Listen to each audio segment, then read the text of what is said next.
Welcome back, dear viewers, to another chapter in our journey through the timeless Tamil epic, Manimekalai. A heartfelt thanks to all our subscribers for being part of this exploration into a world of divine intervention, human emotions, and destiny. In the last episode, we marveled at the grandeur of the festival of Indra in Kaveripatnam, where joy and mystery danced hand in hand. Today, we venture deeper into this tale to unravel the tensions hidden beneath the festival's glittering surface. Let us immerse ourselves in the wonders of this ancient story. As the festival of Indra entered its second week, Kaveripatnam pulsed with a life that seemed almost otherworldly. The streets, adorned with garlands and vibrant banners, resounded with music, laughter, and the hum of prayers. The city's people, resplendent in their finest attire, moved like a living tapestry of colour and devotion. Yet amid this splendour, shadows began to stir. In the quieter corners of Kaveripatnam, whispers of unease spread like ripples in a pond. Some spoke of unnatural events, sacred lamps extinguished by sudden gusts of wind, black crows circling the temple of Indra, their cries eerie and unrelenting. Others claimed to have seen fleeting visions, shadowy figures gliding through the groves, their presence unsettling yet undeniable. While the priests dismissed these tales as mere superstition, the growing sense of unease in the city was impossible to ignore.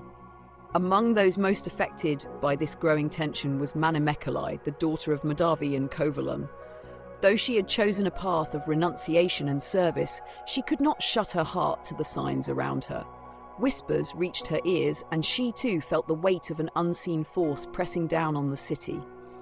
One evening, as she wove garlands for the Buddha in the serene light of the monastery, she was visited by a vision. A radiant figure appeared before her, shimmering like moonlight on water. It was Manimekalai Devi, the guardian spirit of the island of Manipalavam. "Daughter of Kaveripatnam," the goddess said, her voice both soothing and commanding. "A great change looms over your city. Your destiny is tied to its salvation. Seek the truth, and you shall find the path forward." Before Manimekalai could utter a word, the vision faded, leaving her with more questions than answers. What truth was she to seek? What fate awaited Kaveripatnam?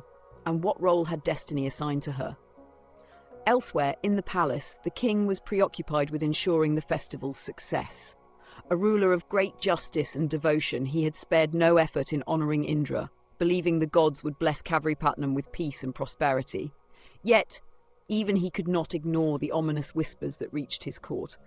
His advisors brought news of strange omens and growing unease among the people.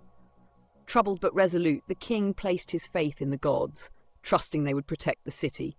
Amid the celebrations, joy mingled with fragility. In the groves and gardens where sages taught and dancers performed, there was an underlying tension. The people's prayers grew more fervent, their laughter strained, as if trying to mask the darker truths that lay beneath the surface. One night, as the moon bathed the city in silver light, a group of travellers arrived. Merchants from distant lands, their faces bore the marks of hardship. They spoke of calamities in their homeland, droughts, famines, wars, and plagues, warning that the gods' anger had thrown the world into disarray. Their words sent shivers through Kaveripatnam, feeding the people's fears. Could their city, too, be under divine judgment? As the days passed, the atmosphere grew heavier. The festival's once joyful air now felt burdened by unease. In the monastery, Madhavi and Manimekalai prayed fervently, seeking clarity and strength amidst the uncertainty. One evening, as twilight gave way to night, an eerie silence descended upon the city. The bustling streets of Kaveripatnam, usually alive with music and celebration, were now hauntingly still. The people gathered in temples, their voices raised in collective prayer, pleading for deliverance. In the monastery, Manimekalai felt a sudden, inexplicable urge. Stepping into the quiet night, she wandered through the empty streets, guided by a force she could not see but deeply trusted. The goddess's voice echoed in her mind. "The time has come. Seek the truth, and the path will reveal itself." Her steps led her to the city's edge, where the groves met the open fields. There, bathed in moonlight, stood a lone figure, a young man with sorrow etched into his features. "Who are you?" Manimekalai asked, her voice barely above a whisper. The man turned to her, his expression a blend of relief and despair. "I am a messenger," he said, The gods are angry and Kaveripatnam is on the brink of disaster. You must act swiftly or all will be lost." Before she could respond, the man vanished, leaving her alone under the vast, starry sky. Her heart raced as questions filled her mind. What calamity threatened the city, and how could she, a young woman of penance, possibly prevent it?